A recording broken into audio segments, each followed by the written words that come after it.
Bonjour, bonsoir, chers amis de la radio de la communauté africaine.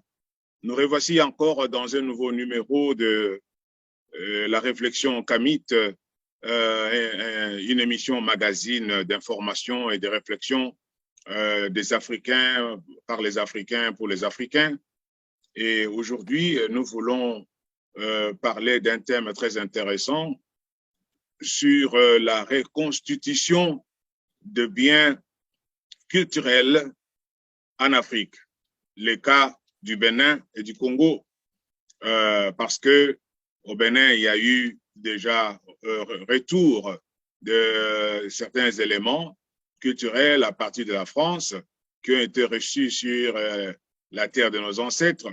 Et au Congo, on a promis même de ramener la dent du feu célèbre Premier ministre Patrice Emery Lumumba.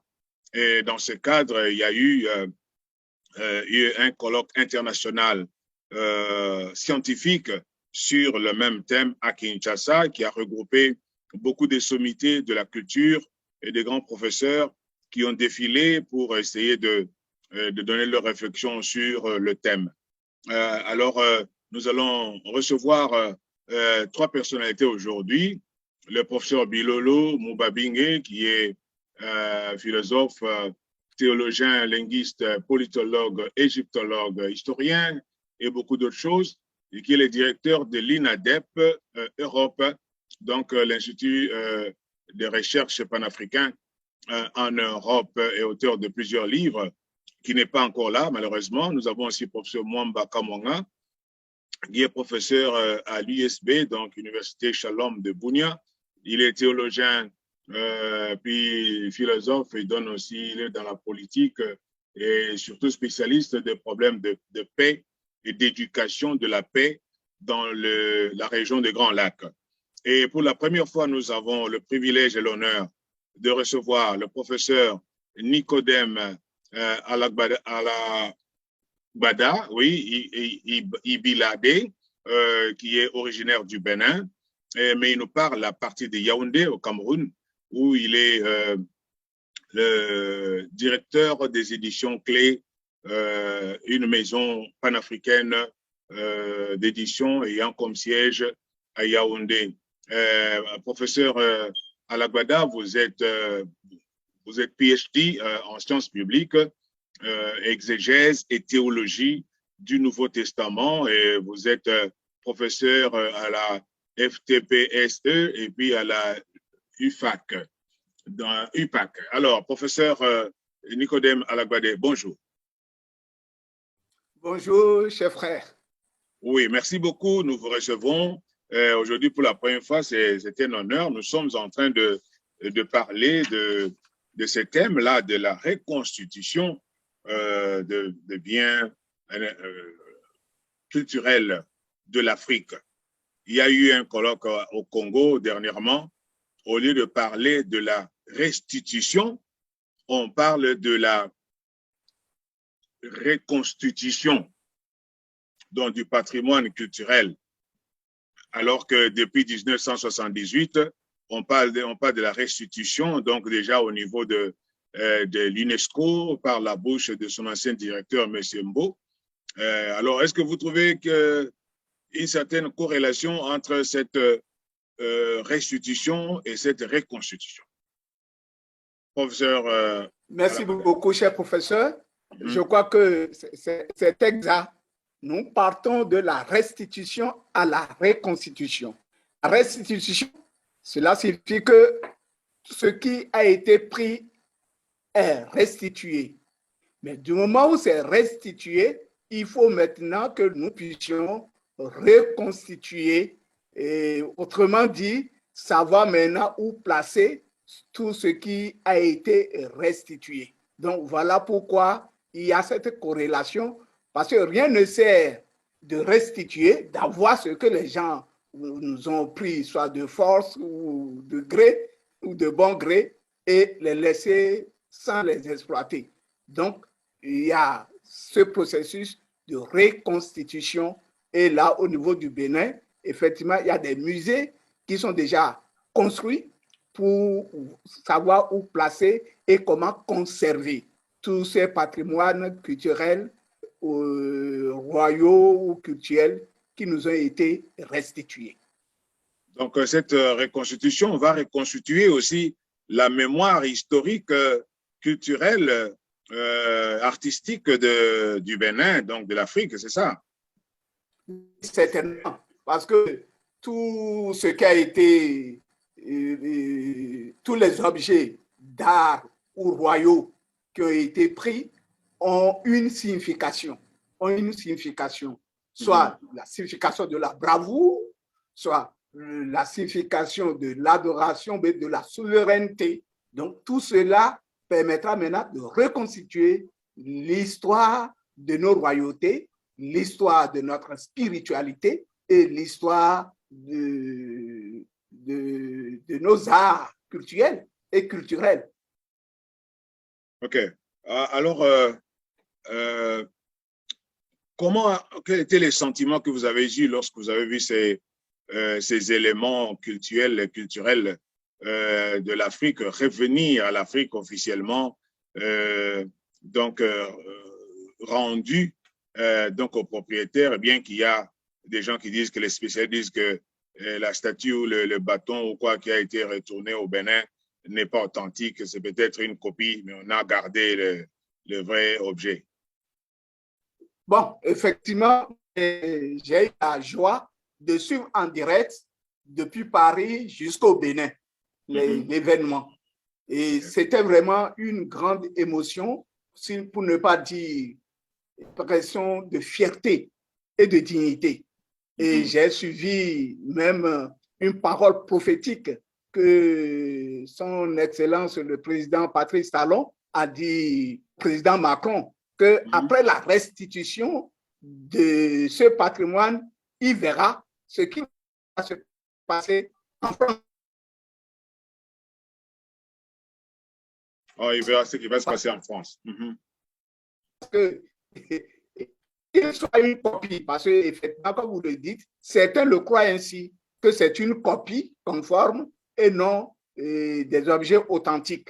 Bon, le temps nous permettra de vérifier. Nous faisons confiance à tous ceux-là du Bénin comme de la diaspora qui ont suivi tout le processus.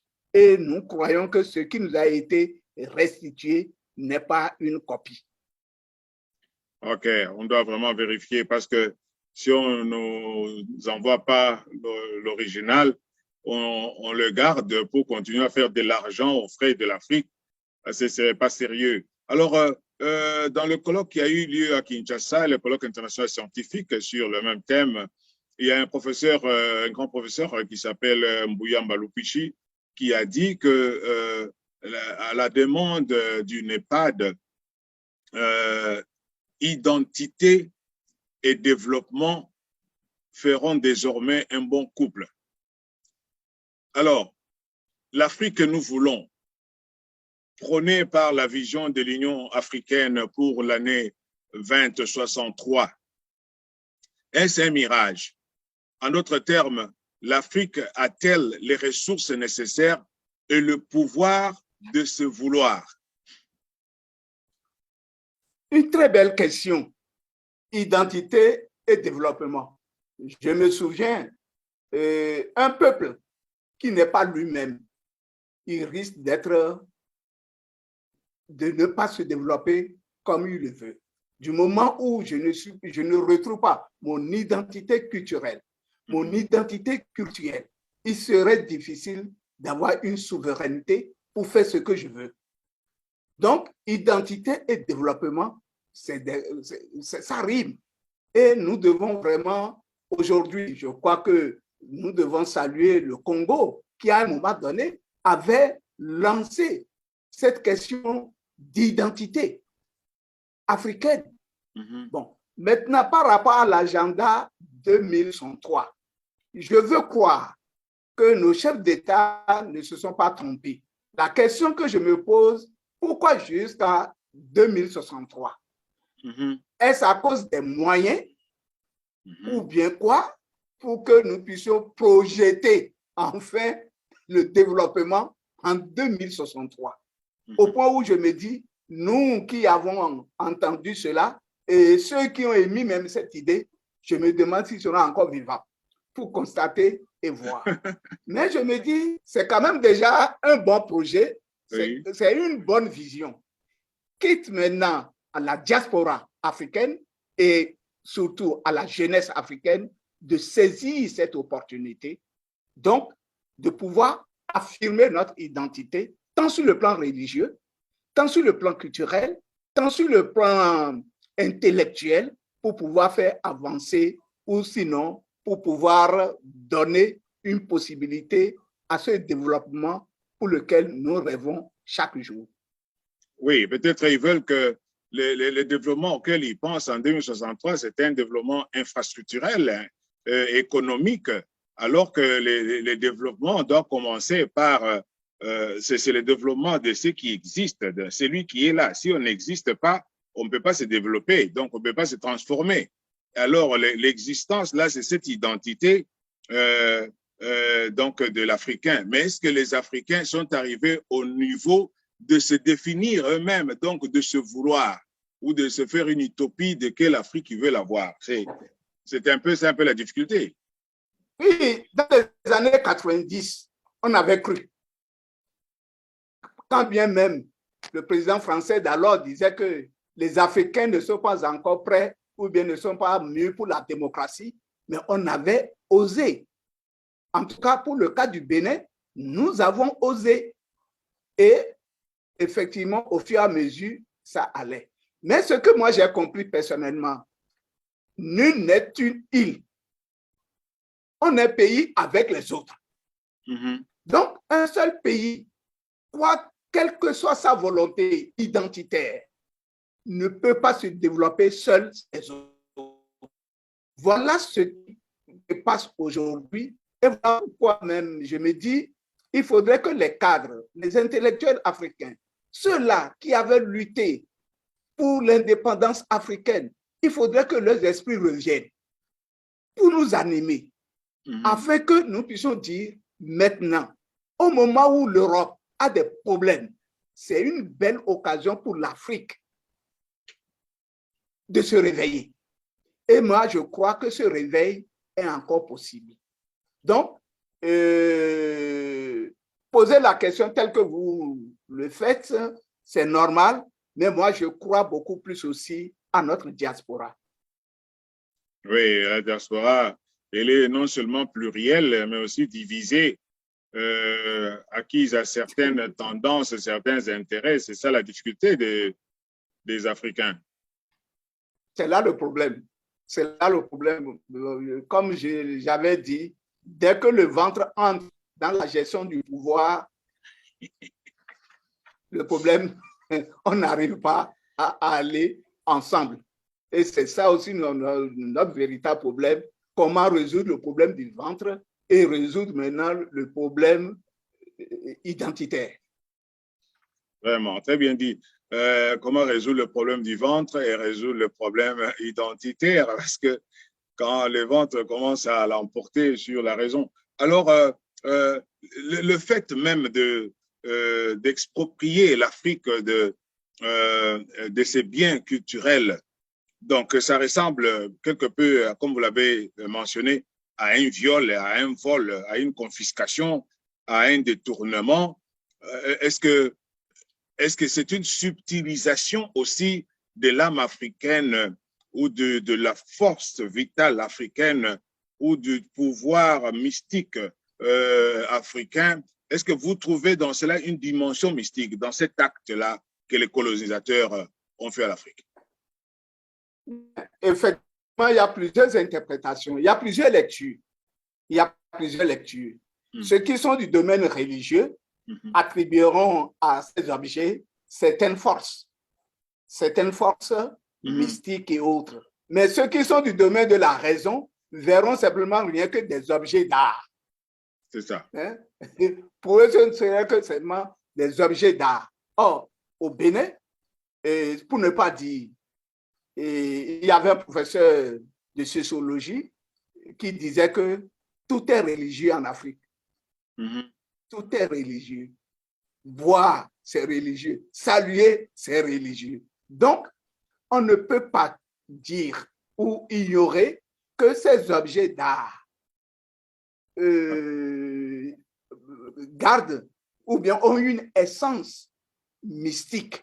Puisque, par exemple, quand je prends le tabouret sur lequel le roi s'assied, n'importe quelle personne ne peut s'asseoir s'il n'est roi. C'est ça. S'il n'est roi. Donc, à partir de là, nous pouvons déjà dire, ah, attention, ce siège royal a une force mystique. Parce que celui qui oserait s'asseoir sur ce siège sans qu'il soit roi risque d'être paralysé. En tout cas, ça se passe. Ou bien le lendemain, il meurt. OK. Ça, c'est extraordinaire, oui, parce que... Oui, allez-y.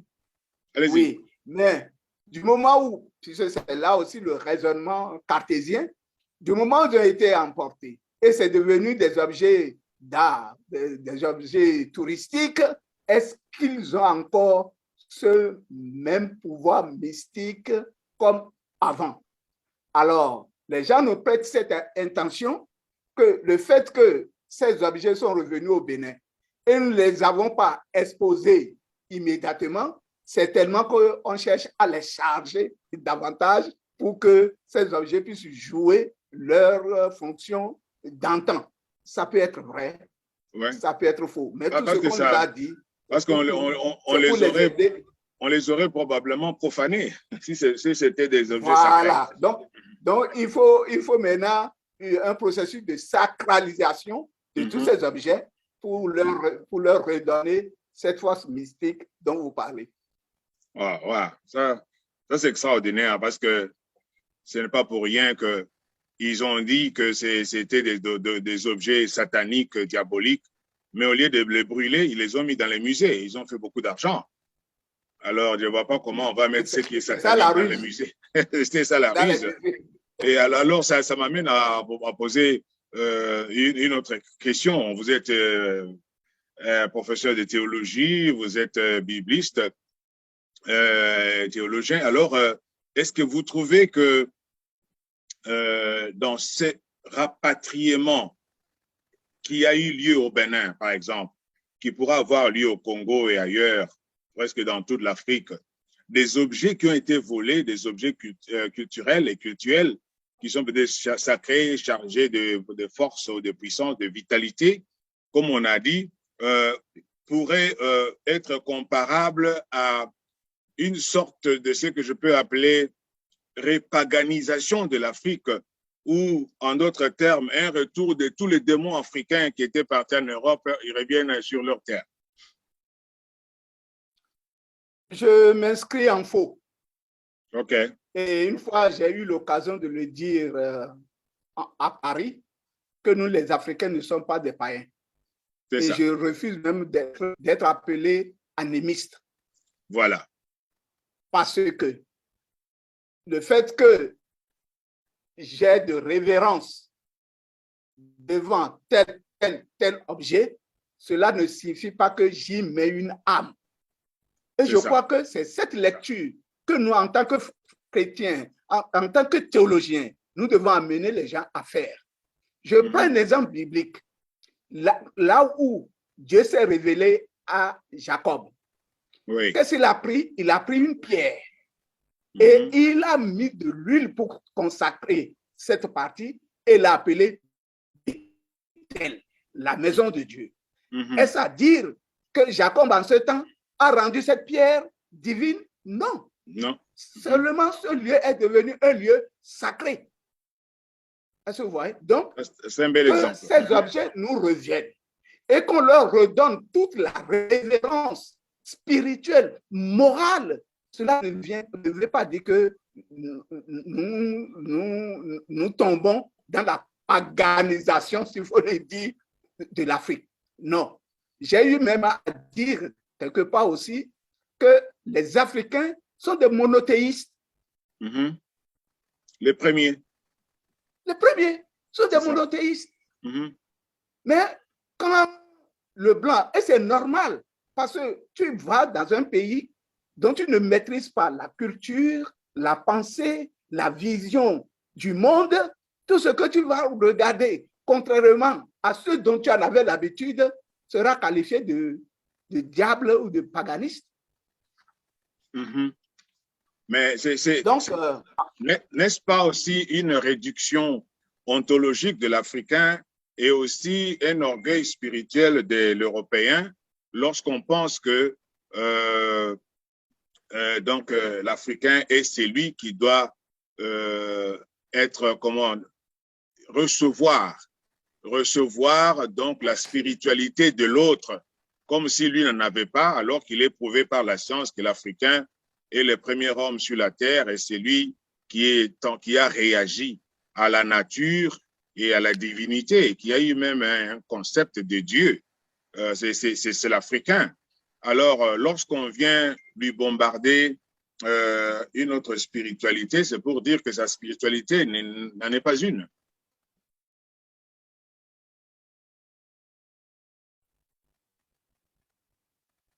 Allô? Allô? Oui. Vous avez suivi ma question? Oui, allô? Oui, allô? Vous ne m'entendez pas? Oui, voilà. Oui, au départ, ça a coupé. Je ne suivais pas. OK.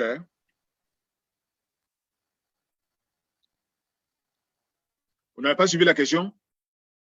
J'ai suivi jusqu'au point où vous parlez de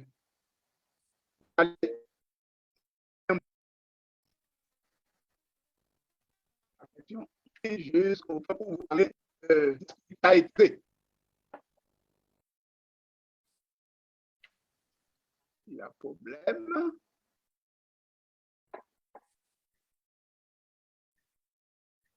Yeah. Je ne sais pas, vous avez un problème de connexion là? C'est ce que je constate. C'est visible parce que avec notre chaîne ici là, ouais. Je vais voir. C'est revenu. OK. Oui, continuez votre réflexion.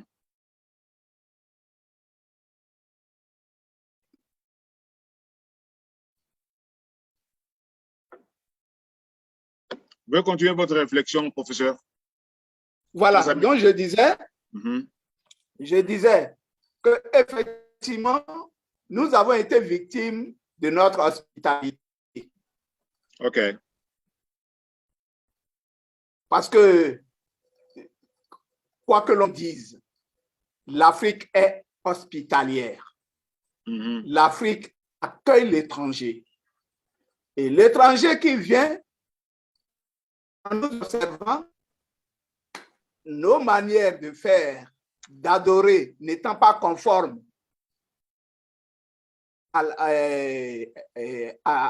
sa vision, aurait raison de croire que nous sommes dans le paganisme. Autrement dit, nous ne connaissons pas Dieu. Heureusement, et c'est là où ça me réjouit, quand j'ai lu ce discours du roi belge qui disait « N'allez pas enseigner Dieu à ces hommes, à ce peuple. Ils connaissent déjà Dieu. »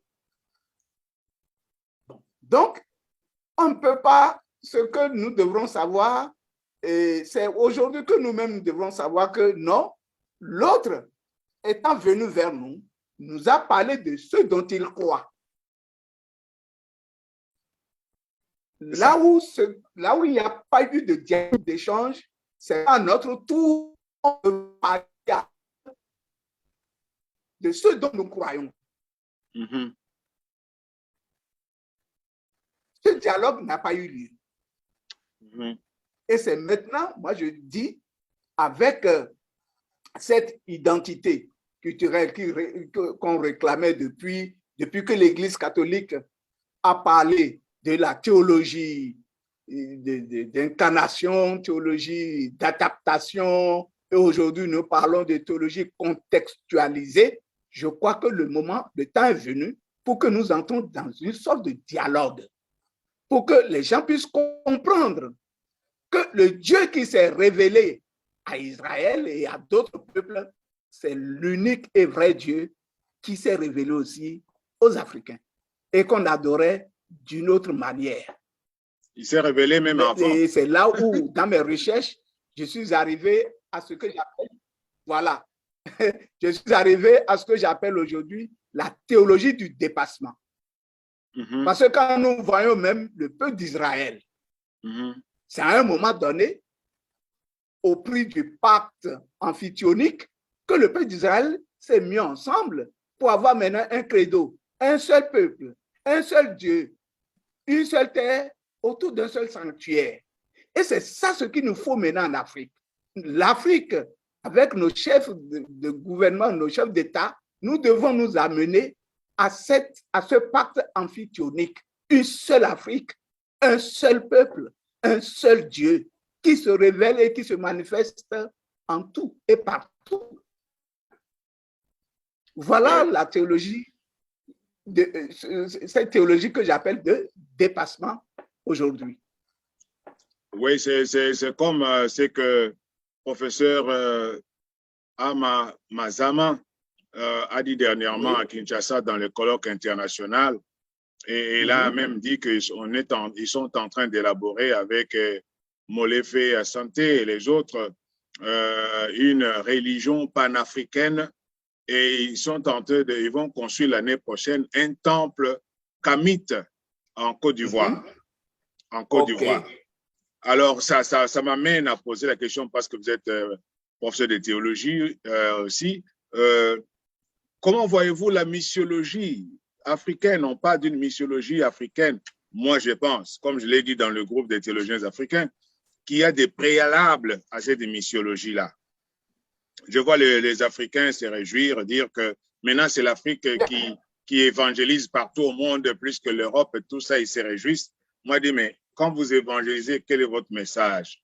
Bon, moi, je me dis, avec la réflexion que vous venez de faire, est-ce que vous trouvez des valeurs sociales, spirituelles, morales, religieuses et même politiques africaines qui puissent être universables et qui puissent justifier et motiver une missiologie africaine? Parce que si on n'a rien, je ne comprends pas pourquoi on peut aller en mission. Si on n'a rien à partager au monde, on ne peut pas aller en mission comme un répétiteur, comme un perroquet des autres. Allez leur apprendre ce qu'ils connaissent, ce qu'ils vous ont appris. Mais si on a quelque chose, quelques valeurs, alors je pense que ça vaut le coup. Qu'est-ce que vous en pensez, professeur?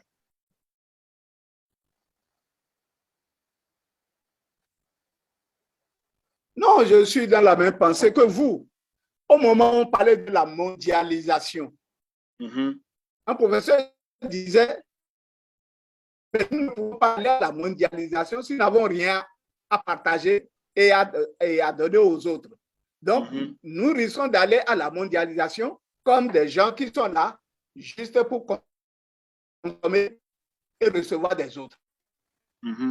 Donc, il est temps que l'Afrique puisse être aussi producteur ou dispensateur. Et que nous ne soyons pas là simplement à consommer ce que les autres nous apportent. Et que nous puissions aussi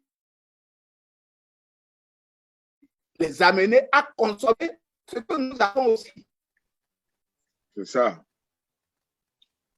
La missiologie, effectivement, j'étais en Suisse et où on m'a parlé d'un qui est admiré aujourd'hui par rapport à un message, par rapport à sa lecture de la Bible, son interprétation. J'ai dit, waouh, ça vient déjà. Parce qu'au départ, c'était les Occidentaux qui devaient venir évangéliser. Aujourd'hui, c'est notre tour. C'est notre tour. Comme eux-mêmes le disent, que le centre de gravité, c'est vers le tiers-monde, mais des pays.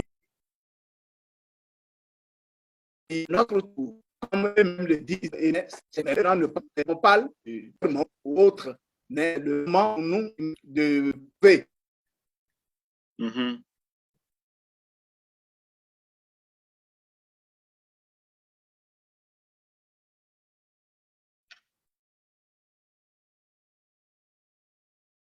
Je l'ai perdu, chers amis, j'ai perdu le professeur Nicodème. Ah, il est revenu, heureusement. Vous êtes là, professeur?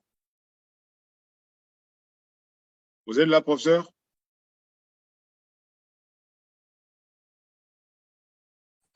Vous êtes là, professeur Nicodème?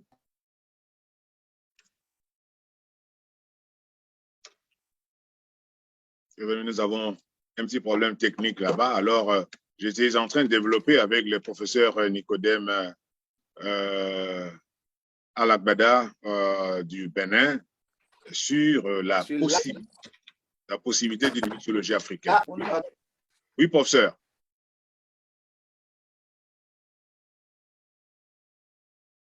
Il y a un problème sérieux de connexion là. Je disais sur la possibilité d'une missiologie africaine, c'est-à-dire il faut qu'il y ait des valeurs, l'Afrique doit identifier ces valeurs sociales, spirituelles, religieuses, politiques, éthiques, qui sont universables, c'est-à-dire qu'on peut, qui peut profiter à l'univers, à tout l'univers, qu'on peut transporter, qu'on peut communiquer, si vous voulez, à d'autres peuples, parce que ce sont des valeurs qui sont positives, qui sont bonnes, et qu'on peut partager, et d'autres peuples peuvent trouver aussi de la valeur du gain dans cela. Et c'est ce qui pourrait motiver un projet de missiologie où les Africains, avec leurs valeurs, leur vision du monde, leurs croyances, ils peuvent aller partager leur foi avec d'autres peuples. Mais si on doit aller en mission juste pour aller répéter les valeurs des autres, c'est pas la peine. Parce qu'on n'apporte rien. On est stérile. On n'apporte rien donc, dans le concert des nations. Donc, c'est la réflexion que le professeur Nicodème était en train de développer. Malheureusement, je l'ai perdu. J'espère qu'il va revenir tout à l'heure. J'essaie de voir un peu Gimbi. Il y a un ami Gimbi qui voulait poser une question. Je vais voir s'il peut poser la question au téléphone. Ce serait une très bonne chose.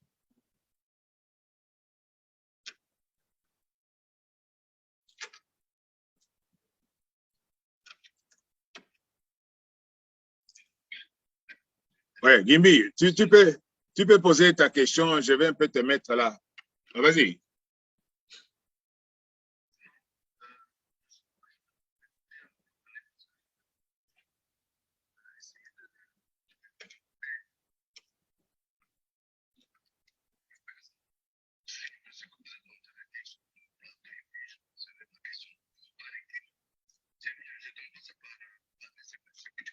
D'accord.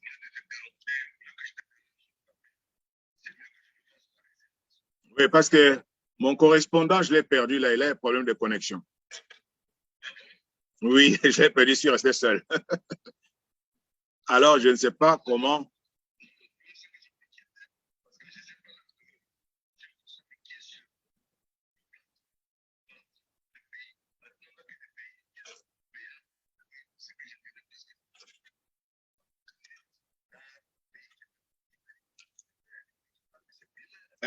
Un instant, je t'amplifie pour que ça sorte bien ici.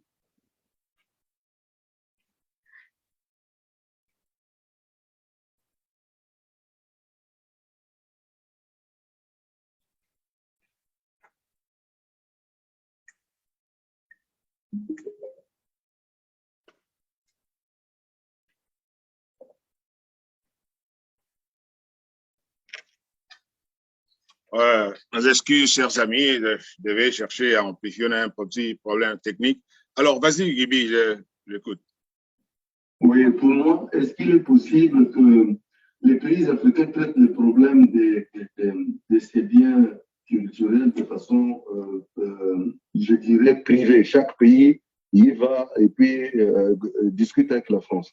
Par exemple, pour nous, pour notre cas, je prendrais seulement les deux Congos. Ouais, la RDC, ils ont un musée, mais la République du Congo n'a pas de musée, mais ils ont des biens qui sont éparpillés. Ici, là, je les vois à Stockholm. Est-ce que il y a une forme de coopération de telle sorte qu'au moment où maintenant là, les Européens sont ouverts à pouvoir donner les œuvres d'art, est-ce qu'il n'est pas possible que d'autres gouvernements acceptent de pouvoir héberger les œuvres d'art d'autres pays qui n'ont pas de musée, mais jusqu'à ce qu'eux, ils construisent leur musée, que ces œuvres d'art-là soient déjà dans le territoire africain. C'est-à-dire que, bon, ça peut être en RDC, ça peut être partout, mais où il y a des musées. Il y a des pays qui n'ont pas de musée. Je prends l'exemple, le Congo-Brazzaville n'a pas vraiment de musée adéquat pour pouvoir accueillir les œuvres d'art. Ça, c'est vraiment une bonne question. Malheureusement, mon intervenant n'est pas encore revenu, mais je peux essayer de répondre. C'est une question pratique. C'est une question pratique quant à non seulement donc, à la réception de ces œuvres d'art, de ces biens culturels qui seront rapatriés en Afrique, mais leur conservation et leur reconstitution. Donc, le problème va se poser. Alors, ce que vous êtes en train de dire, c'est que pour qu'on puisse rapatrier toutes ces histoires, profiter de cette occasion, qu'on rapatrie même les biens des pays qui n'ont pas encore mis sur pied les infrastructures d'accueil, comme le Congo-Brazzaville, c'est-à-dire il faut une coopération entre les pays africains pour que ceux qui ont des musées puissent accepter d'abriter les histoires de leurs pays frères qui n'ont pas toutes les infrastructures jusqu'à ce que ceux-là auront mis sur pied les infrastructures. Ils pourront récupérer, bien sûr, tout en mettant, en disant très bien qu'il faudrait que ce qu'on a connu avec la France, qu'on ne le connaisse pas avec un pays africain. Oui, alors j'aimerais que vous reposiez la question parce que, professeur, vous m'entendez? Vous m'entendez, professeur? Professeur Nicodème, vous m'entendez? Oui, maintenant je suis revenu.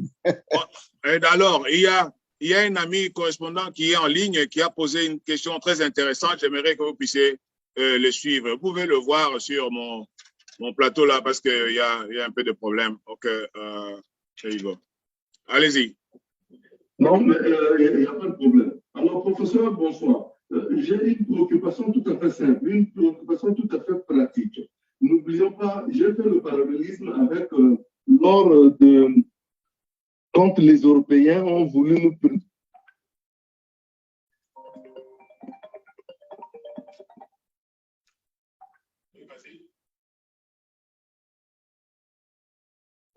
Il y a un petit problème.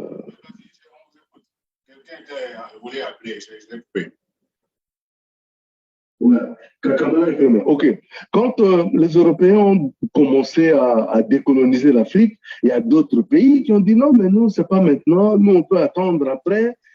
Voilà. Donc, il y a toujours ce que j'appellerais un manque de coordination. Maintenant que l'Europe est ouverte à pouvoir libérer les œuvres d'art, pour moi, est-ce qu'il n'est pas possible, les pays qui sont prêts, qui ont déjà construit ou qui sont déjà dans la démarche de récupérer leurs biens parce qu'ils ont travaillé sur ce projet, de pouvoir récupérer les biens des pays aussi qui n'ont pas mis en place ou qui n'ont pas de conditions adéquates pour pouvoir accueillir ces œuvres. Parce que dans 10 ans, peut-être que l'ouverture faite par la France ne sera plus la même. Je prends l'exemple du Congo-Brazzaville. Il n'y a aucun musée pour pouvoir recevoir les biens culturels ou les œuvres d'art qui sont à l'extérieur.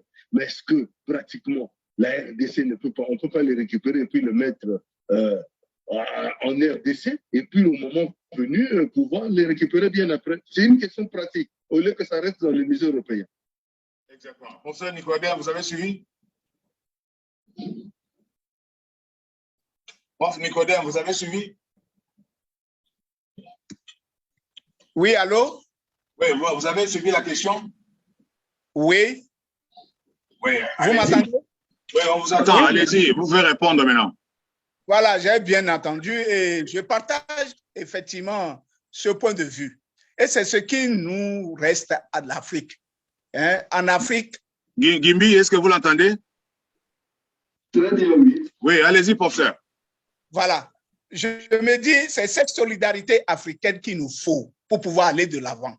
Comme il le dit, bon, heureusement qu'au niveau du Bénin, nous, on avait déjà apprêté les musées pour pouvoir accueillir. Admettons que ces musées ne suffiseraient pas, pourquoi ne pas tendre la main au Togo pour qu'une partie soit au Togo? Parce que l'Afrique, c'est l'Afrique. C'est ça. Donc, je crois que c'est ça que nous devons, nous aurons le courage de conseiller nos chefs d'État pour dire l'Afrique est une et indivisible. Que ce soit l'Afrique centrale, l'Afrique australe, l'Afrique occidentale, l'Afrique orientale, c'est l'Afrique.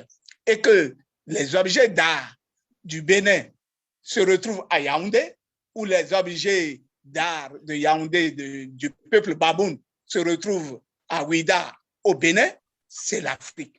Et ça fait effectivement la richesse et la fierté de l'Afrique. Donc, vraiment, je partage ce point de vue. Vraiment, merci beaucoup. Donc, Gimbi, vous avez suivi? Oui. En tout cas, j'ai bien suivi. Merci beaucoup, professeur. Merci beaucoup. Oui, donc il partage ce point de vue. Il faut maintenant qu'il y ait cette coopération sud-sud. Donc, il faut aussi, comme le professeur Bilolo l'a démontré au colloque de Kinshasa, il a démontré que le Boukam ou le Chikam, c'est-à-dire ancien et moderne, c'est la même chose. Mais ce sont les frontières donc de la berlinisation de l'Afrique qui ont séparé les gens. Mais on reste, donc l'Afrique est une, donc c'est un tout. Voilà.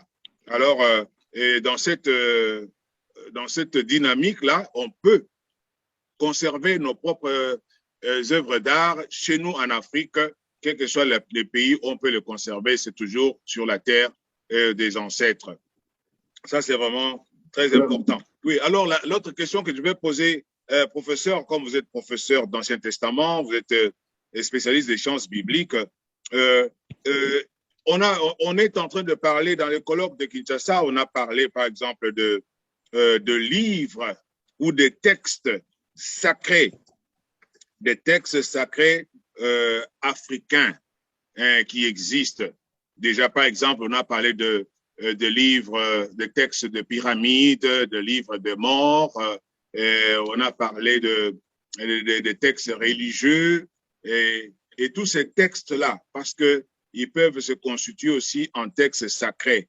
Dans le cadre de la contextualité, de la théologie et de la missiologie, en tant que bibliste, est-ce que vous trouvez une certaine possibilité donc des livres tertio-canoniques, donc dans une Bible qui soit kamite? Bon, je crois que c'est déjà très bien que dans nos facultés de théologie, nous avons les sciences religieuses qu'on enseigne. Et c'est déjà aussi très bien que l'on puisse parler de la théologie africaine. Donc, ne nous cachons plus le visage, ni la face. C'est ça. Du moment où nous parlons de la théologie africaine, qu'elle soit éthiopienne, sud-africaine et autres, et qu'il y ait des livres qui existent, pourquoi ne pas mettre ces livres à la portée de tous pour que nous puissions, comme vous venez de le dire, bon, nous avons la Bible Louis II, nous avons la Bible de Jérusalem. Dans la Bible de Jérusalem, il y a ce que nous appelons les deutérocanoniques. Et dans la Bible Louis II, adoptée par les protestants, on n'en fait pas cas. C'est ça. Bon, quand on réfléchit, on fait les études, on dit non, c'est parce que à la première canonisation, on a vu que les livres qu'on avait choisis, les 106 livres, étaient largement suffisants pour fortifier la foi. Pendant ce temps, des prêtres avaient accès aux livres appelés deutérocanoniques. Il y a les livres aujourd'hui qu'on appelle les cryptos. Bon, c'est des livres qui étaient cachés. Donc, je crois que les égyptologues devraient nous aider. Les archéologues devraient nous aider. On parle de la Bible d'Éthiopie. C'est ça. Aujourd'hui, cette Bible n'est pas à la portée de tout le monde. On nous dit même qu'on ne la retrouve plus. Ce qui n'est pas normal. Donc, moi, je crois que les fouilles doivent continuer. En Égypte, le Code d'Hammurabi, quand nous lisons le Code d'Hammurabi, nous constatons avec les 10 commandements et autres, et on se pose la question, qui a copié qui? Mais Moïse n'est pas bête, et le peuple d'Israël n'est pas bête. Est-ce que vous voyez? Donc, moi, et Moïse était un Africain, il était né sur le sol africain. De toutes les manières, ça fait partie de notre fierté. Aujourd'hui, je disais à quelqu'un, l'Afrique a forgé le peuple d'Israël. L'Afrique a forgé la spiritualité du peuple d'Israël. Et nous devons en être conscients. Est-ce que vous voyez? Les livres de Moïse, tous ces livres, il est temps que les Africains aient le courage de mettre ces livres-là à la portée, que ce ne soit pas seulement des livres qui seront utilisés par des exotériques. Des livres qui doivent être réservés à l'exotérisme. Non, mais c'est des livres qui doivent être à la portée de ceux qui aspirent à la connaissance. Parce que Dieu lui-même dira au peuple d'Israël, mon peuple périt faute de connaissance. C'est ça. Et il est temps que nous soyons délivrés de notre ignorance. Et puis, épistémologiquement, on est connaissance que ce qui est vérité. Donc, voilà. ce qui n'est pas vrai n'est pas une connaissance. Donc, voilà. Quand il y a beaucoup de choses, même qu'on a gobées, mais qui ne sont pas correctes, on ne connaît rien. C'est ça.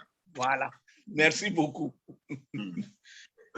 On ne connaît rien. Donc, là, nous sommes en train de parler, chers amis, toujours de la reconstitution des biens culturels africains. Et là, nous nous rendons compte que les biens culturels sont souvent aussi cultuels, parce que tout est religion et tout est vitalité, tout est force en Afrique, tout est énergie. Donc, nous sommes en train de parler avec le professeur Nicodème Alagbada, du Bénin, mais il nous parle à partir du Cameroun, de Yaoundé, et puis nous avons aussi en ligne notre confrère Gimbi, qui est avec nous ici. Alors, peut-être une dernière question que je peux poser. Il y a un livre, le professeur Bilolo a évoqué le livre du professeur Théophile Obenga, que j'ai ici, sur la philosophie africaine de la période pharaonique. Lui a préféré qu'on change les titres en la philosophie et la science africaine de la période pharaonique, parce que le professeur Obenga donne un recueil de textes africains de médecine, de mathématiques, de chirurgie, d'histoire, de différents domaines de la science, donc écrits par les Égyptiens dans le temps. Donc, une manière de montrer qu'il ne faut pas qu'on vienne dire que c'est l'Occident qui a amené la science en Afrique. L'Afrique avait la science, là, ça a commencé en Afrique. Alors, ceci étant, comment expliquer que malgré cette antériorité scientifique, c'est comme si l'Afrique n'arrive pas à atteindre un certain niveau de rationalité dans son évolution critique. Comment expliquer ça? Les Africains, jusqu'à aujourd'hui, sont toujours émotionnels, ils sont toujours en train de s'entretuer entre eux, mais même quand quelqu'un a tort, il veut toujours dire qu'il n'a pas tort, ils raisonnent en fonction de leurs affinités au lieu de raisonner en fonction de la logique, de la rationalité. Qu'est-ce que vous en pensez pour ça? Non, vous voyez, c'est juste. Et quand on y réfléchit, on se demande d'où vient la guerre, d'où vient l'incompréhension entre les Africains. Mais c'est clair, du moment où on m'a étiqueté, et moi je dis je suis francophone, l'autre dit qu'il est anglophone, l'autre dit qu'il est luxophone. Vous voyez déjà? Donc moi, en tant que francophone, je suis là comme, je suis devenu un instrument de celui qui est là pour faire valoir tout ce qui est de la francophonie. C'est ça. Et c'est ainsi que ces puissances, chacune un but de leur souveraineté ou de leur autorité, cherchent à s'affirmer. Et au lieu que nous, les Africains, nous comprenions cela, non. Donc voilà la première chose que moi j'ai pu découvrir. La deuxième, c'est aussi la religion.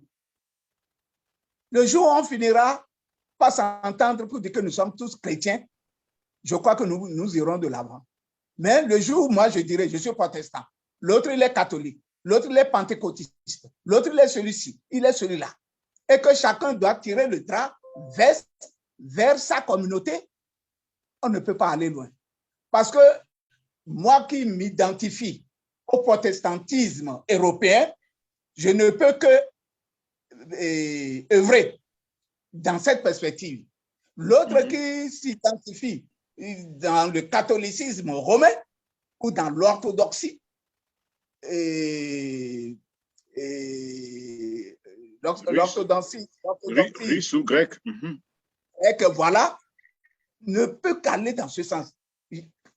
Quand est-ce que nous aurons le temps de nous mettre ensemble et penser africain? Voilà le véritable problème. C'est pour ça que moi, je suis déjà très heureux. Pourquoi est-ce que les gens ne veulent même pas s'identifier seulement comme africains tout court? Non, pas du tout. Et c'est là où nous ne pouvons pas aller en avant. Parce que les réalités culturelles et culturelles n'étant pas les mêmes, nous allons beau chercher à être européens, nous ne le serons jamais. Nous allons beau être américains, nous ne le serons jamais. C'est ça. Donc, les dénominateurs communs, c'est notre africanité. Voilà. Et nous devons être fiers de cette africanité. Que je sois maintenant, que je parle français, que je parle anglais, que je parle l'espagnol, que je parle le portugais, que je sache ça, c'est des langues d'outils de travail. Et pourquoi pas ne pas inventer un alphabet africain? Voilà. Pour que nous ayons une langue. C'est ça. Oui, ça, ce sont des problématiques qui doivent préoccuper les vrais Africains voilà, qui veulent vraiment se développer, parce que nous devons construire notre monde, nous devons élaborer notre vision du monde, nous devons avoir donc nos humanités donc africaines, que je peux appeler l'africanistique. Donc nous pouvons élaborer cela pour et ça va être le leitmotiv de tout ce que nous faisons, hein, tout ce que nous allons faire dans l'avenir, et puis on peut léguer ça aux générations montantes. Une dernière question avant de nous quitter, professeur. C'est la première fois que nous vous recevons sur les antennes de la radio de la communauté africaine, émettant de Chicago aujourd'hui, ça émet de Raleigh, en Caroline du Nord. Vous êtes directeur des éditions Clé. Est-ce que vous voulez dire un mot à nos auditeurs sur vos éditions, peut-être en 5 minutes? Ça peut peut-être intéresser les écrivains comme nous autres. Merci beaucoup. Merci pour cette opportunité que vous m'offrez. Oui. Effectivement, les éditions Clés ont été créées en 1963. Donc, en 2023, nous allons célébrer les 120 ans. Et nous avons eu la joie. Il y a Julius Nyerere, qui est l'un des auteurs des éditions Clés, et d'autres présidents, comme le président Laurent Gbagbo. Il est l'un de nos auteurs. Bon, donc l'idée qui avait fait naître cette maison d'édition, c'était promouvoir l'élite africaine et accompagner l'Église dans sa mission. Parce que nous avons compris qu'il y a beaucoup de richesses et que la langue étant le véhicule de la connaissance et autres, il faut aussi ajouter à notre oralité la possibilité de fixer par l'écriture, parce que en fixant par l'écriture nos connaissances et nos sagesses, ça peut être diffusée un peu partout. Donc, c'est dans ce sens que les éditions clés, au début, on produisait la littérature évangélique. Oui. Mais après, on a dit, non, il n'y a pas que ça. Donc, aujourd'hui, nous produisons des manuels scolaires. Au niveau du Cameroun, nous avons 14 manuels scolaires dans le programme. C'est ça. Donc, au niveau du Bénin, nous avions 3, Wole Soyinka, Jean Pliat et autres. Bon, notre vision aujourd'hui, c'est de nous étendre à tous les pays africains pour que les auteurs qui sont prêts, même de la diaspora, puissent nous saisir et que nous puissions faire connaître leurs pensées, leurs réflexions en Afrique et ailleurs. Donc, nous avons des partenaires au Gabon, puisque au Gabon aussi, nous avons 2 livres. En RDC, l'RDC fait partie des éditions clés, des églises. Donc, nous pensons aussi aller relancer effectivement la visibilité des éditions clés en RDC. Il y a le Rwanda, il y a le Congo, Brazzaville, nous avons la Côte d'Ivoire, nous avons le Togo, le Bénin et le Cameroun.